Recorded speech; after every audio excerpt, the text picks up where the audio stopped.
L'espace d'un instant de Pierre Ménard. Une constellation d'instants suspendus, d'arrêt sur image.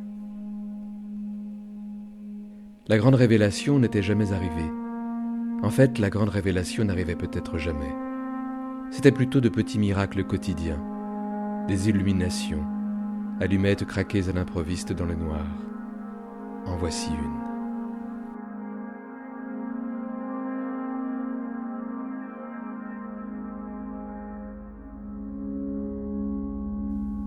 Douchanbé, Tadjikistan, 21h42. Ce n'est pas un enfant comme les autres. Cette jeune fille est sa meilleure amie. Elle porte de longues nattes noires, une robe colorée. Le garçon se déplace les mains en avant pour éviter les obstacles. Ce qu'il aime passionnément, ce sont les sons. Le bourdonnement d'une abeille, les instruments à cordes, la voix douce de son ami. Elle vérifie son allure à l'aide d'un miroir minuscule. Derrière le lobe de ses oreilles, elle ajuste une paire de cerises éclatantes et charnues qu'elle transforme en élégantes boucles d'oreilles. Sur les ongles de ses doigts, des pétales de fleurs rouges les colorent avec délicatesse. Elle porte sa main à sa joue pour vérifier l'accord de ses couleurs avec la carnation de ses joues. Son ami découvre la vie au travers des bruits de la ville, qui l'entraîne parfois jusqu'à se perdre, dans l'éblouissement permanent des sens. Les sons se prolongent dans les couleurs vives de ses vêtements, les cris pittoresques du marché ou les promenades quotidiennes au bord du lac. Les images sont comme une représentation visuelle de l'univers appréhendé par l'enfant. La poursuite d'une idée fixe.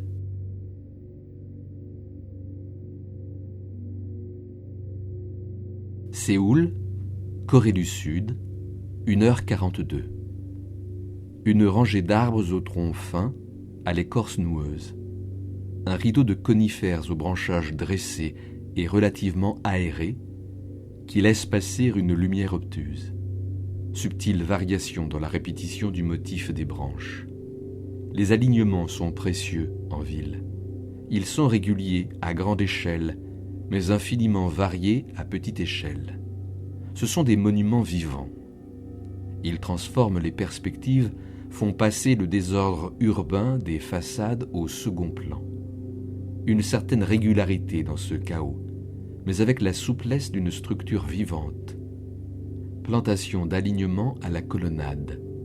Reproduction d'arbres d'une même essence épineuse, conduits de manière homogène, qui produit une vibration spatiale, une composition rythmée, à rayures, cadencée, partition à déchiffrer. Seul le vent, ici, pourtant, fait entendre sa chanson inquiétante à force de répliques. Mais ici, ce n'est pas la ville, un intermédiaire. Et cette lumière qui s'infiltre, comme en coulisses, à travers les troncs des arbres, cherche à nous dire quelque chose sur le factice, les faux-semblants. La vérité se cache derrière, par prudence ou par stratégie. Que dire des forêts ? On reste sur le seuil du bois, hésitant devant la porte d'entrée.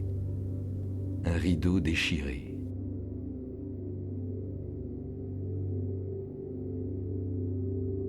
Accra, Ghana, 16h42.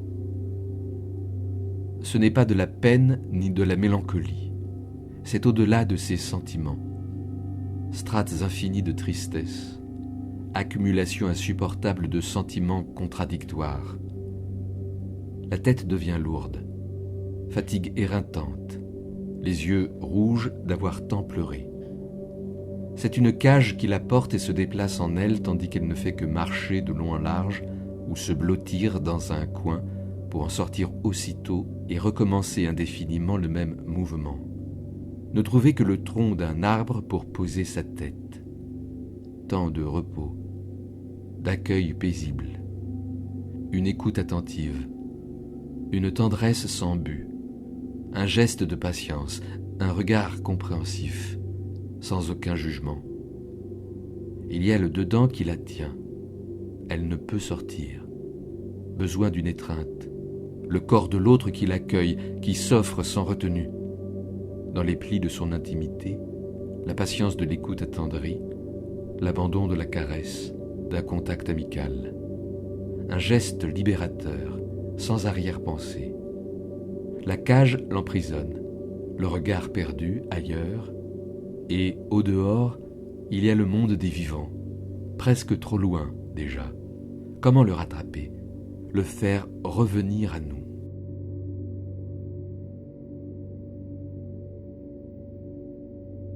Bucarest, Roumanie, 19h42. La confiance est rompue. Ils viennent de se disputer. Je ne me doutais pas qu'un jour tu me tromperais.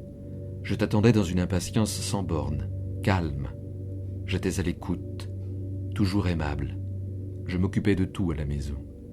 Je ne pouvais pas imaginer que tu me quitterais. Je croyais à la vie, à la mort. Déchire-moi, déforme-moi à ton image, afin qu'aucun autre après toi ne comprenne plus du tout le pourquoi de tant de désirs. C'était notre avenir, nous étions ensemble. Ce n'est pas parce que la vie n'est pas élégante qu'il faut se conduire comme elle, répétais-tu. Difficile de résister. Le ton monte vite. Cris, reproches, les questions sans réponse, les ripostes qui blessent sans chercher à meurtrir, les silences douloureux. Tu es responsable de ce que tu as fait. Il faut bien que tu lui répondes. On ne se dérobe pas à l'interrogatoire. Les larmes montent, l'impression que rien ne pourra les arrêter. Visage baissé, tu ne parviens pas à la voir pleurer ainsi, dans cet état, par ta faute. La main sur son visage, caressant la joue humide, vaine tendresse.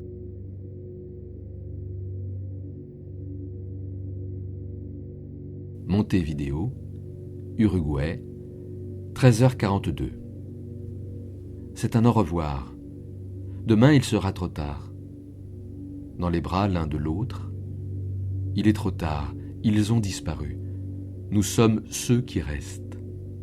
Et le mieux que nous puissions faire pour eux et pour nous, c'est de crier contre ceux qui nous les ont pris. Dans le jour, nous rêvons de quelque chose de plus serein, où nous aurions à gagner sur le temps, mais le soir ne nous apporte pas de quoi oublier ce temps passé.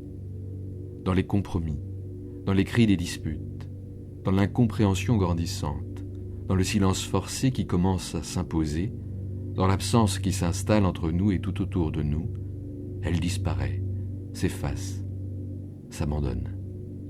Même si nous ne savons pas quand la fumée se dissipera, nous devinons que ces cris, pour le meilleur ou pour le pire, engendrent une perspective. Les victimes sont ceux qui ont renoncé à l'avenir. Ils ont préféré se joindre aux disparus. Et les autres, regardez-les. À moins que la rage ne les habite et ne les anime, ils sont inutiles, inconscients. Ils sont morts, eux aussi, et ne le savent même pas.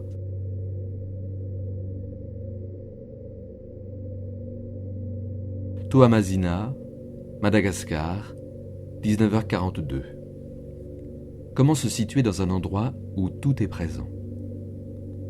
Vivre dans l'ombre, dans un espace sans sommeil. Ce n'est pas une vie facile. Dans l'obscurité, il y a des couloirs, des coins et des recoins. Tout est sombre, d'une pénombre effrayante. Il faut monter, descendre et tourner au moment voulu. Il faut connaître les entrées et les issues, ne pas perdre de vue le plan du lieu, l'univers du dormeur éveillé. Vous êtes chez vous. Rien ne peut être omis ou dit à demi-mot.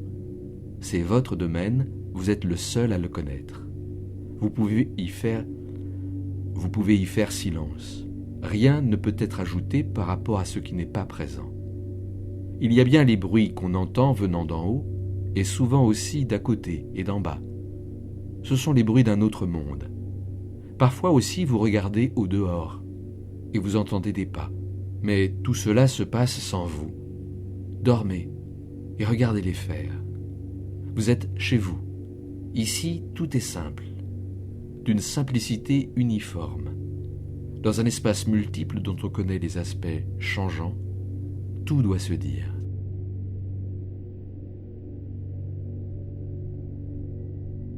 Sanaa, Yémen, 19h42.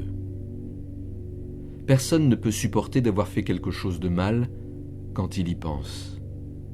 Personne ne peut vivre sans critique. Si elle était jugée, elle serait tranquille, enfin soulagée. Mais ce qui la trouble et l'inquiète, c'est l'incertitude. Le regard suspicieux de ses parents, en retrait. Ils font des projets. Ils ont inventé le souvenir. Pour eux, rien n'est là, tout simplement. Ils ne connaissent pas la présence des choses. En fermant les yeux, ils ne gardent qu'un souvenir. Ils mêlent des souvenirs à tout. Ils joignent leurs prévisions. Tout ce qui est présent leur est toujours absent, et rien n'est pour eux absent au point de ne pouvoir être évoqué.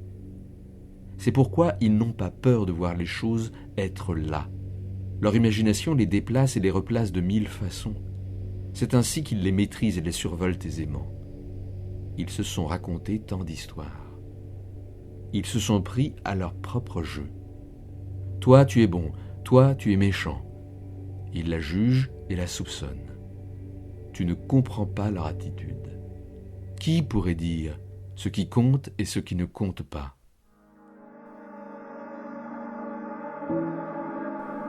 L'espace d'un instant de Pierre Ménard.